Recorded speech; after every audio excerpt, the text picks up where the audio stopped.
What's up, beautiful people? This is Kiki coming to you today to send nothing but love, peace, and happiness your way. Before I decided to settle in for tonight, this has been pretty much a hectic, busy day, I wanted to come on and share some thoughts and update you on just the life of being a teacher, a fourth grade teacher. So today was a state testing, math testing day, and things were a lot calm and quiet until testing was over. And one of my students, I don't know what it is about him and Blicket, but that's just a game. I'm banning him from that game. He gets so much into his feelings because the game requires you to know a certain topic. Like earlier we did math, facts, and different things like that. And then towards the end of the day, we kind of just did a little freebie like emojis and stuff like that. And so the game requires you to take other people's, coins or whatever points they earn in order to win, right? But this one particular boy gets so invested, so emotional over it, to where he uses his mouth loosely. Now, this is the Caucasian white student that I told you a few videos ago that made a comment to this other white girl saying he was going to stab her in the heart. I don't know what really took place with him. I know he did miss a day. I think he did ISS or something like that. But they pretty much let him come back. Now, this particular day, he went overboard. So first, and I don't know, maybe he might be going through something because he is a foster child. So the day before, he was standing in the hallway with the rest of my students because they were all waiting to get a special ice cream treat for, being on their best behavior for a minute or two.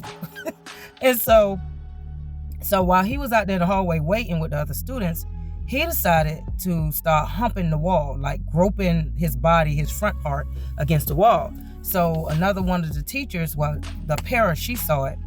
I came out right when it was because I had to go in with the other students. So by the time I came out to check on the other students, he was out there doing that, and my para saw it, and she was like, he is not allowed to get ice cream. He was humping the wall, and then I told him to stop, and then he got angry and told me to shut up, and then I told him he can't have ice cream, and then he stuck his middle finger at me. And so I was trying to call the student over to me to confirm or find out what is really going on in his, because he done lost his marbles. And just to kind of remind him that, we agreed to sign a contract with being respectful towards adults. Adults respect the students and the students respect the adults. He ran from me. This boy took off running. And I'm like, well, why you running? I mean, I'm just trying to talk to you. I mean, I don't know if he thought I was going to beat his behind, but he just took off running, and all the students were trying to go after him to bring him back. And I told him, no. Let him calm down, because he was already mad and emotional.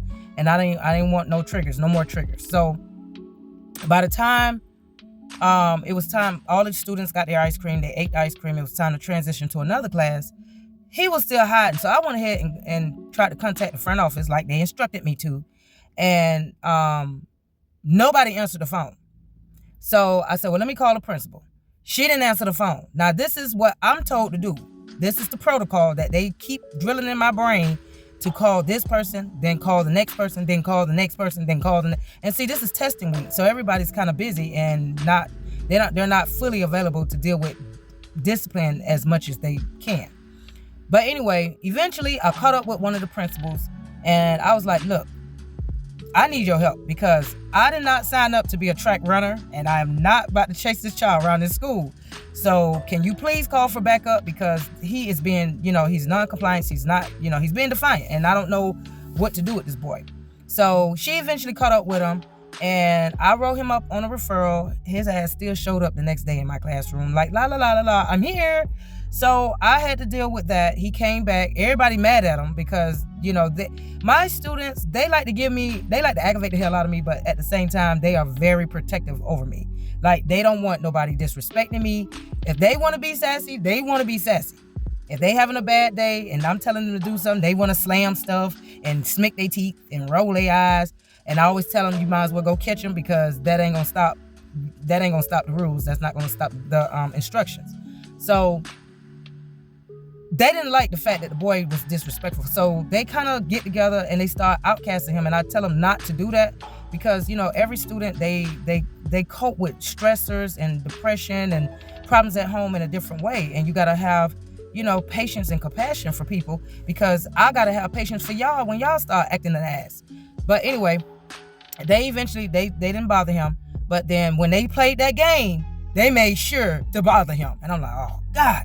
And so he got mad and he jumped up and yelled somebody, I'm gonna kill you, I'm gonna kill all y'all. So I'm like, oh man. So I had to write another referral, because he's threatening them, and we don't know if he's like just having just talking out his mind, he's in his emotions, or y'all have to excuse my eye. I think I got a little hopefully not trash in it, but I don't know, maybe it's an eyelash, I don't know. But yeah, so I wrote him up, and I had to send him out, and he went to the office, and then I don't know, I guess he sat enough for a minute, and next thing you know, I seen him walking in the hallway like, hey, I'm just chilling and I'm heading to my specials. So like I said, I don't know what they have in place, but I know for a fact, and I'm documenting in the system, but my video right here is another documentation, because I know that if this boy decide to really lash out, because like I said, he's showing all the signs of needing to be Baker Act, or all the signs of being a potential danger. He's always, he comes to school looking dirty. He's always stealing. He's always hungry. And I don't know, the foster parent, I met her, she's very old and elderly. So I don't know if she's able to keep up with him, or I don't know what's going on. But I just know he does come to school, and when he gets angry, he's either talking about killing somebody, or he's trying to call somebody the nigger word just to trigger them. And I mean, one time he came to school with a black eye, and I'm like, well, what happened? Well, somebody accidentally hit me in my eye when I wasn't here. And I'm like, I wonder if somebody caught up with him because of his mouth. But the thing is, it's like, even though I don't like a lot of how he coped with stressors, it's my heart really go out to this boy. Because like I said, when I did talk to him the other day, I saw, my intuition, my spiritual gift is so activated to where I feel the pain when I look in his eyes. Even when I'm talking to any of my students, anybody, when they're telling me their story, it's like I overfeel the vibration from the words that's coming out of their mouth. So if I'm hearing a story, like the other day, one of my coworkers was telling me how her ex-husband did her.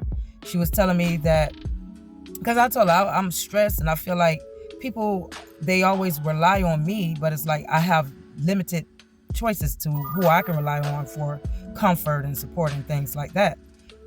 It's like everybody have their own agenda, their own way of dealing with stuff, but when it comes to, hey, let me check on Kiki, let me help her out, my mom, she tries, she is trying. I'm not gonna take away her credit. She is coming around. She's doing better. But she knows how to make up for it when she does give a helping hand in her own special way. But I digress, because then I don't feel like hearing a whole text message about what I'm saying. Anyway, so she was telling me, my coworker was telling me that her husband was drafted in Afghanistan, and I might as well just leave it on. I'm trying not to kill my battery. But when he came back, he didn't come back normal. He came back wanting to be single instead of married. And so trying to cope with the emotions that he probably already had, some unhealed things going, because we all do. If you are a brown, carpet colored, African, indigenous, Indian person that live in America, 9 out of 10, you have ran into some type of emotional or physical trauma in your life. And I can bet you any money on it.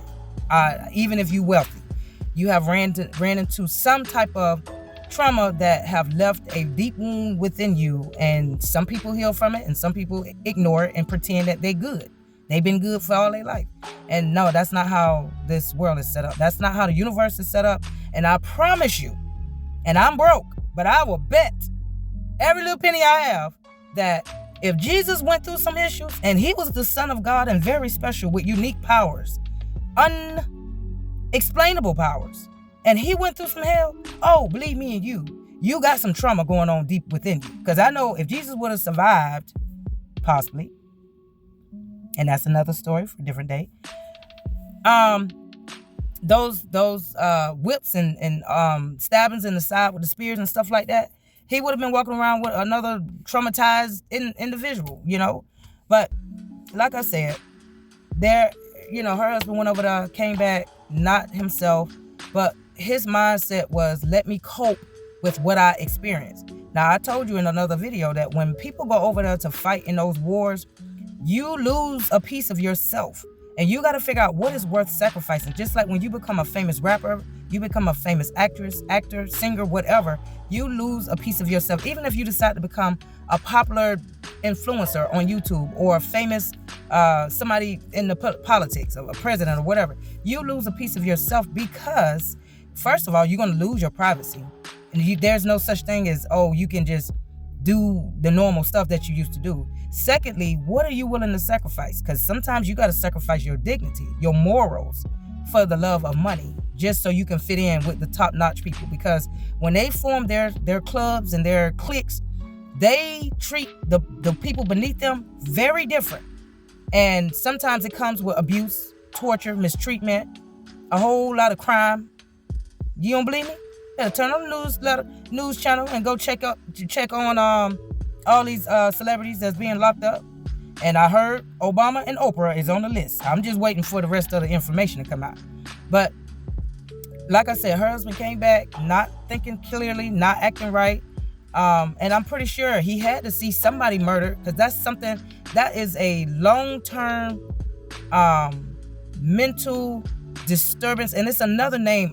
It's not coming to my mind fast enough, but that is not healthy when you see somebody actually lose their life in front of you in real life, or when somebody take another life. That is not a healthy thing to see.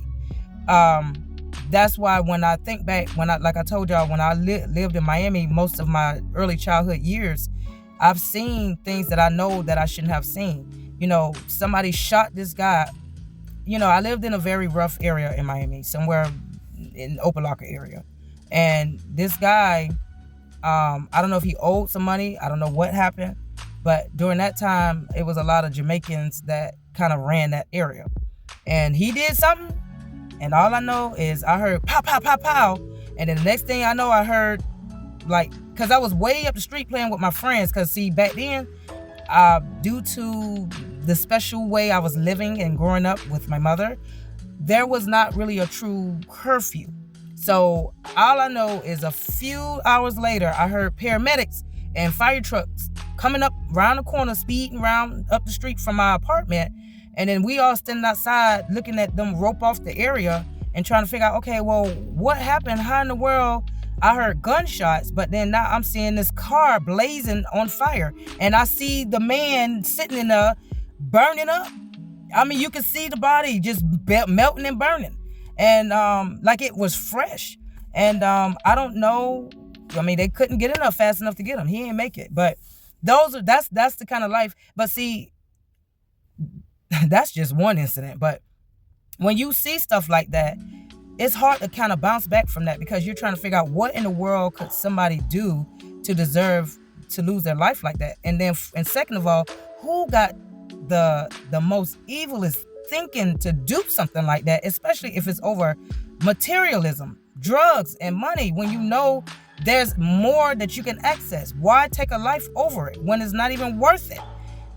So this is a man-made system that people really lose their life over. But anyway, that's pretty much what I, saw. And that's pretty much what my coworker pretty much helped me understand. That's what people go through. People go over and fight wars, and they see their friends or the cadets, they lose their lives, or they take another life, or they blow up a village. Because, see, they don't go over there and say, okay, I'm just going to only shoot one person. That's it. No, they tear up everything and hoping they get to the person. Whether it's a school, whether it's a synagogue, whether it's a church, it doesn't matter. They blow it all up, and then they go and search through the rubble until they figure out if they got them or not. And sometimes children are involved with that. But see, whoever got the heart to come back and be happy and excited to see their children when they know they just tore up a family, and took some lives, and some of them are guilty and some of them are innocent, it's like that is something that you can't let go of. And you come back and you trying to hide the feelings. Oh, I got me a new car. Oh, they're giving me a check. But you had to sacrifice something. And this guy pretty much sacrificed his family, and she's a pretty cool person, beautiful children, but he pretty much disowned them. And those are all his children.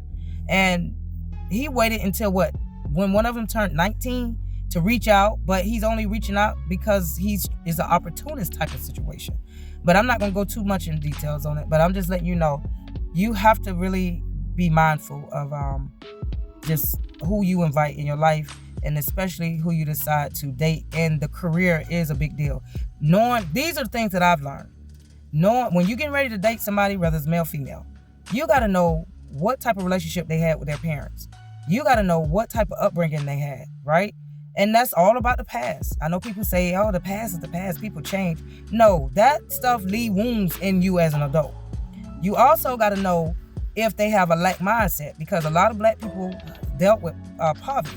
So if they get anything, they might be stingy, they might be selfish, they might be greedy, deceptive, over trying not to lose what they are not used to having.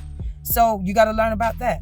You also got to know what type of career they have, because if it's a very stressful career, then just expect that stress to come home, because some people don't know how to turn it off. I know for me, I had a stressful job because I'm dealing with a whole lot of kids, and everybody raised their kids differently, and they all on different sleep schedules. And then also my ex-husband had a very stressful job where he had to meet deadlines and deal with prejudice acting people and people that didn't really respect his position, right? So bringing that type of stress home and not knowing how to balance it out, that can also create division within your relationship. This particular guy that my coworker was married to, he wanted to drink and cheat his depression away, his PTSD. How he tried to suppress it is with heavy alcohol. And when you drunk, I told you in my other video, them demons start to come around, those spirits, and then they call out the other demons. Hey, I need the cheaters. I need the easy sluts. I need the hoes. We looking for you. We drunk. So then that's how the sluts and the hoes and the cheaters come along. And then guess what? Their demons come on and then join in with the demons that you're already carrying. And then their demons call, hey, I see a drunk person.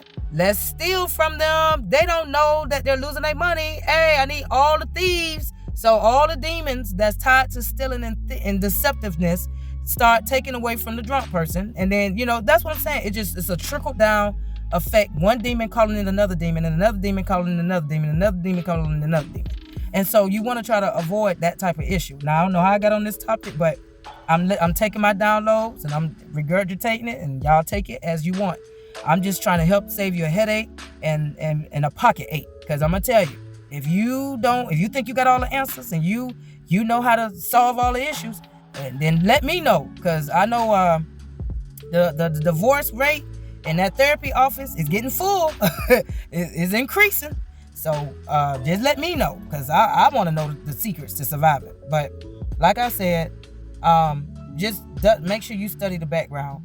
And also, one last thing I want to leave with you before I go in here and do some more work while I'm off. Do not be so gullible for love.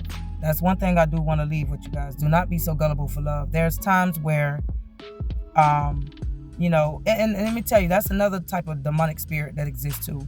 When you are trying to give your all to someone, right? And then, like, say for an example, you trying to cook somebody a good dish, make sure it come out like nice to the point where it's almost like making love to your tongue. And your stomach just feeling like, God damn, what you doing to me? Like food like that. And, you trying to make sure that, somebody get a nice gift and they feel good in the bed and stuff like that. But all this time, you being genuine, but in the back of their mind, they laughing at you because it's like, look at this. I got a wrap around my finger. Man, I got to do everything. She's so hooked on me. She don't even expect nothing out of me. I'm just gonna give her the bare minimum. I'm gonna breadcrumb her. So you gotta be careful with how much you offer. And that's just put it this way. They say we're all children of God, right? So what's Jesus? So just imagine, they say that Jesus healed the blind man. So he busy trying to heal. This is a scenario. I know this is not a story in the book. This is a scenario. But imagine he heals the blind man, but in the back of that blind man's mind is, oh snap, oh he finna help me see. So the minute I'm able to see, I'm about to go ahead and rip him off. I'm about to go ahead and take this gift that he's about to give me, and I'm about to go ahead and take advantage of people, or I'm gonna rip somebody off. That's a demonic way of thinking. Or if Jesus busy, now put yourself in Jesus' shoes now. Now Jesus done took some bread and some fish, and he was able to feed many people, right? I'm just giving you the short version. If you want to get the detailed version, go ahead and open up the Bible. It's there. Probably the edited version, but it's there. So just imagine he out there trying to work a magic, trying to make ends meet, trying to look out for everybody, trying to have everybody back so nobody won't be miserable. But in the back of their head, the people that's needing his help, they busy being selfish. They don't say thank you. They looking like, oh good, oh he a simp. So whenever I'm going through something, I know just who to come to. I don't got to do no work. I don't got to say thank you. He just got a generous heart. I can take advantage of his ass. He don't know no better. People think like that, okay? So that's another demonic way of thinking, okay? There's more labels for demons other than sex addiction, alcohol addiction, drug addiction. They come in all different forms. They even come in your little children, right? That's like I said, the little boy walk around in my classroom talking about taking somebody's life. That ain't nothing but a spiritual demon that's trying to take over him because the boy have been traumatized, especially if he is in a foster home. So with that being said, just be mindful of people, whether they're related to you, whether they're your friends, whether they're co-workers, whether they are your partners, your lovers. You got to be mindful of how much you offer up support and help, because once you get yourself in a bind, ain't nobody gonna have your back. And no matter how much they show in the videos or in the story of the Jesus story that, people didn't want him to be crucified, they weren't fighting hard enough for this man. Not one part of the book I remember hearing that they had war over Jesus to protect him. If you have heard any stories like that, please let me know. I know Abraham had the Israelites went into war. I know there's many stories about wars in the Bible, but one I don't particularly remember is a group of people coming together to fight against the people that was trying to take his life. Then nobody ain't try to snatch him down off the cross. Nobody ain't do nothing. This man was on his own because he had a good heart. So that should tell you something. If you got a good heart, you better do something that you don't expect in return, because you will get disappointed. Okay? You going over and beyond to win somebody's heart or respect for you. That is not 100% guaranteed to work out in your favor. So just know, when I come to you, it's out of love. It's out of just hoping that you take my words, apply it. I hope that it blesses your spirit, blesses your life. And just know that don't be afraid to, leave a comment, share, or a thumbs up. That won't hurt. That will actually help. And until next time, peace out.